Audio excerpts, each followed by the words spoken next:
Plano de leitura da Bíblia da Igreja Cristã Pagiel. Hoje estamos no nosso dia 19 e a leitura bíblica será no livro de João, capítulo 19, Gênesis 19, Salmos 19. João 19. Então Pilatos mandou açoitar Jesus. Os soldados teceram uma coroa de espinhos e a puseram na cabeça dele. Vestiram-no com uma capa de púrpura e, chegando-se a ele, diziam: "Salve, Rei dos Judeus!" e batiam-lhe no rosto. Mais uma vez, Pilatos saiu e disse aos judeus: "Vejam, eu o estou trazendo a vocês para que saibam que não acho nele motivo algum de acusação." Quando Jesus veio para fora, usando a coroa de espinhos e a capa de púrpura, disse-lhes Pilatos: "Eis o homem." Ao vê-lo, os chefes dos sacerdotes e os guardas gritaram: "Crucifica-o! Crucifica-o!" Mas Pilatos respondeu: "Levem-no vocês e crucifiquem-no. Quanto a mim, não encontro base para acusá-lo." Os judeus insistiram: "Temos uma lei, e de acordo com essa lei ele deve morrer, porque se declarou filho de Deus." Ao ouvir isso, Pilatos ficou ainda mais amedrontado e voltou para dentro do palácio. Então perguntou a Jesus: "De onde você vem?" Mas Jesus não lhe deu resposta. "Você se nega a falar comigo?" disse Pilatos. "Não sabe que eu tenho autoridade para libertá-lo e para crucificá-lo?" Jesus respondeu: "Não terias nenhuma autoridade sobre mim se esta não te fosse dada de cima. Por isso, aquele que me entregou a ti é culpado de um pecado maior." Daí em diante, Pilatos procurou libertar Jesus, mas os judeus gritavam: "Se deixares esse homem livre, não és amigo de César. Quem se diz rei, opõe-se a César." Ao ouvir isso, Pilatos trouxe Jesus para fora e sentou-se na cadeira de juiz, num lugar conhecido como Pavimento de Pedra, que em aramaico é Gábata. Era o dia da preparação na semana da Páscoa, por volta do meio-dia. "Eis o rei de vocês", disse Pilatos aos judeus. Mas eles gritaram: "Mata! Mata! Crucifica-o!" "Devo crucificar o rei de vocês?" perguntou Pilatos. "Não temos rei senão César", responderam os chefes dos sacerdotes. Finalmente, Pilatos o entregou a eles para ser crucificado. Então os soldados encarregaram-se de Jesus. Levando a sua própria cruz, ele saiu para o lugar chamado Caveira, que em aramaico é chamado Gólgota. Ali o crucificaram e com ele 2 outros, um de cada lado de Jesus. Pilatos mandou preparar uma placa e pregá-la na cruz com a seguinte inscrição: "Jesus Nazareno, o Rei dos Judeus." Muitos dos judeus leram a placa, pois o lugar em que Jesus foi crucificado ficava próximo da cidade e a placa estava escrita em aramaico, latim e grego. Os chefes dos sacerdotes dos judeus protestaram junto a Pilatos: "Não escrevas, o Rei dos Judeus, mas sim que esse homem se dizia Rei dos Judeus." Pilatos respondeu: "O que escrevi, escrevi." Tendo crucificado Jesus, os soldados tomaram as roupas dele e as dividiram em 4 partes, uma para cada um deles, restando a túnica. Esta, porém, era sem costura, tecida numa única peça, de alto a baixo. "Não a rasguemos", disseram uns aos outros. "Vamos decidir por sorteio quem ficará com ela." Isso aconteceu para que se cumprisse a escritura que diz: "Dividiram as minhas roupas entre si e tiraram sortes pelas minhas vestes." Foi o que os soldados fizeram. Perto da cruz de Jesus estavam sua mãe, a irmã dela, Maria, mulher de Clopas, e Maria Madalena.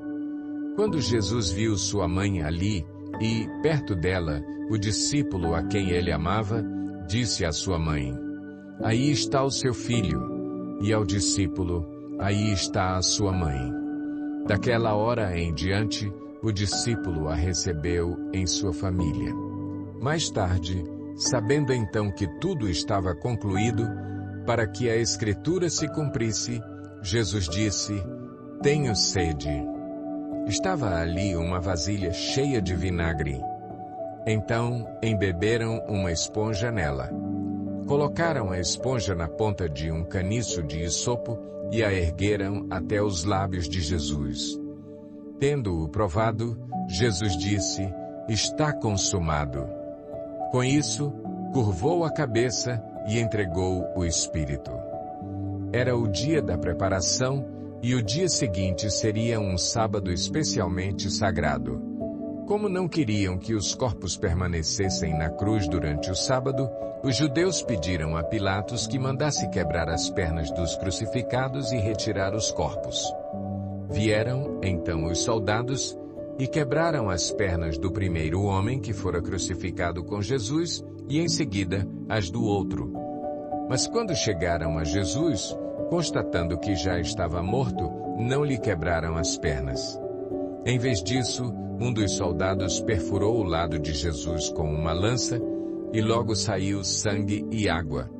Aquele que o viu, disso deu testemunho, e o seu testemunho é verdadeiro. Ele sabe que está dizendo a verdade e dela testemunha para que vocês também creiam. Estas coisas aconteceram para que se cumprisse a Escritura. Nenhum dos seus ossos será quebrado e, como diz a Escritura noutro lugar, olharão para aquele que traspassaram. Depois disso, José de Arimateia pediu a Pilatos o corpo de Jesus. José era discípulo de Jesus, mas o era secretamente porque tinha medo dos judeus. Com a permissão de Pilatos, veio e levou embora o corpo. Ele estava acompanhado de Nicodemos, aquele que antes tinha visitado Jesus à noite. Nicodemos levou cerca de 34 quilos de uma mistura de mirra e aloés. Tomando o corpo de Jesus, os dois o envolveram em faixas de linho com as especiarias, de acordo com os costumes judaicos de sepultamento. No lugar onde Jesus foi crucificado havia um jardim, e no jardim um sepulcro novo, onde ninguém jamais fora colocado. Por ser o dia da preparação dos judeus, e visto que o sepulcro ficava perto, colocaram Jesus ali. Gênesis 19. Os dois anjos chegaram a Sodoma ao anoitecer, e Ló estava sentado à porta da cidade. Quando os avistou, levantou-se e foi recebê-los. Prostrou-se rosto em terra e disse: Meus senhores, por favor, acompanhem-me à casa do seu servo. Lá poderão lavar os pés, passar a noite e, pela manhã, seguir caminho. Não, passaremos a noite na praça, responderam. Mas ele insistiu tanto com eles que finalmente o acompanharam e entraram em sua casa.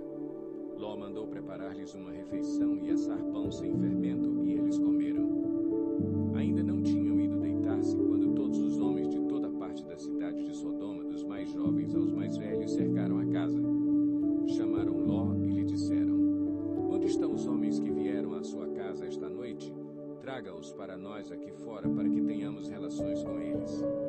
Ló saiu da casa, fechou a porta atrás de si e lhes disse: Não, meus amigos, não façam esta perversidade. Olhem, tenho 2 filhas que ainda são virgens. Vou trazê-las para que vocês façam com elas o que bem entenderem. Mas não façam nada a estes homens, porque se acham debaixo da proteção do meu teto. Saia da frente, gritaram, e disseram: Este homem chegou aqui como estrangeiro e agora quer ser o juiz. Faremos a você pior do que a eles. Então empurraram Ló com violência e avançaram para arrombar a porta. Nisso, os 2 visitantes agarraram Ló, puxaram-no para dentro e fecharam a porta.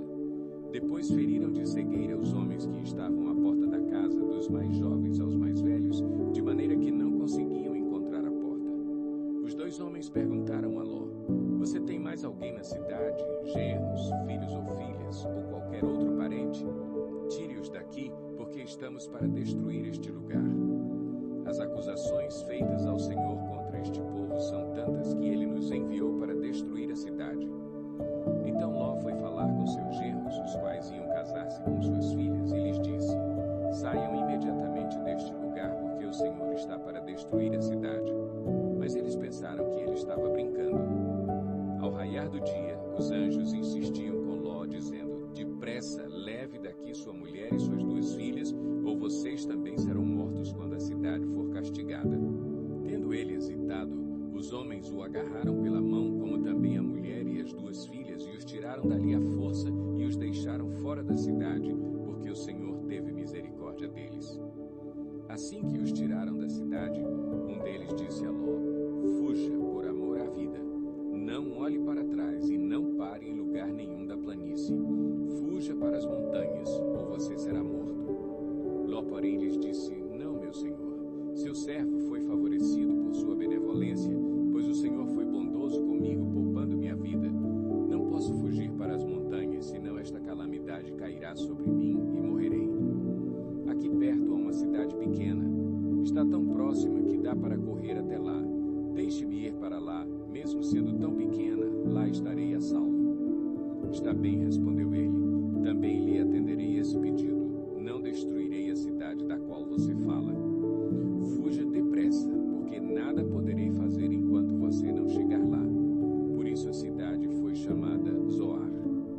Quando Ló chegou a Zoar, o sol já havia nascido sobre a terra. Então o Senhor, o próprio Senhor, fez chover do céu fogo e enxofre sobre Sodoma e Gomorra. Assim ele destruiu aquelas cidades e toda a planície, com todos os habitantes das cidades e a vegetação. Mas a mulher de Ló olhou para trás e se transformou numa coluna de sal. Na manhã seguinte, Abraão se levantou e voltou ao lugar onde tinha estado diante do Senhor. E olhou para Sodoma e Gomorra, para toda a planície, e viu uma densa fumaça subindo da terra, como fumaça de uma fornalha. Quando Deus arrasou as cidades da planície, lembrou-se de Abraão e tirou Ló do meio da catástrofe que destruiu as cidades onde Ló vivia. Ló partiu de Zoar com suas 2 filhas e passou a viver nas montanhas, porque tinha medo de permanecer em Zoar. Ele e suas 2 filhas ficaram morando numa caverna. Um dia, a filha mais velha disse à mais jovem: nosso pai já está velho, e não há homens nas redondezas que nos possuam segundo o costume de toda a terra.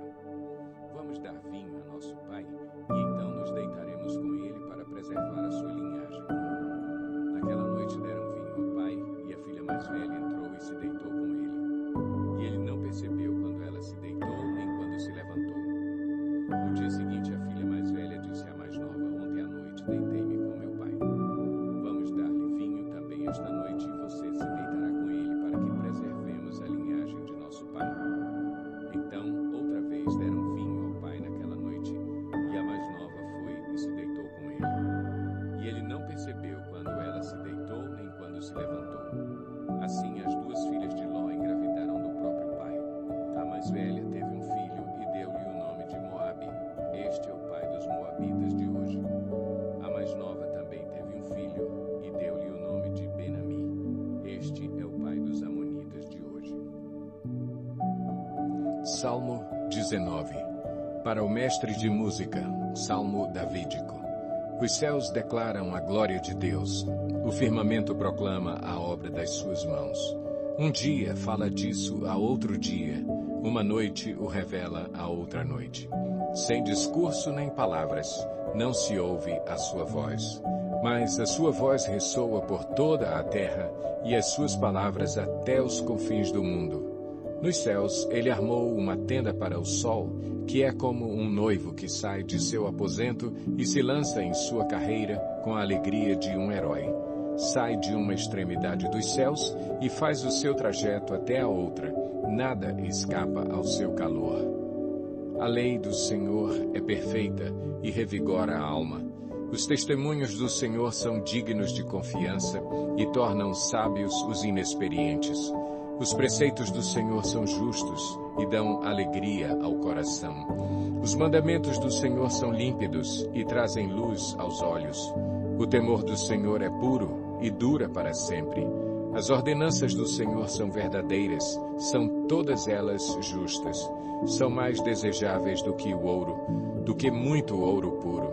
São mais doces do que o mel, do que as gotas do favo. Por elas o teu servo é advertido. Há grande recompensa em obedecer-lhes. Quem pode discernir os próprios erros? Absolve-me dos que desconheço.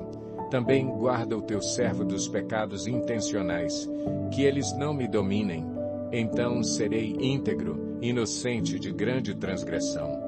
Que as palavras da minha boca e a meditação do meu coração sejam agradáveis a ti, Senhor, minha rocha e meu resgatador.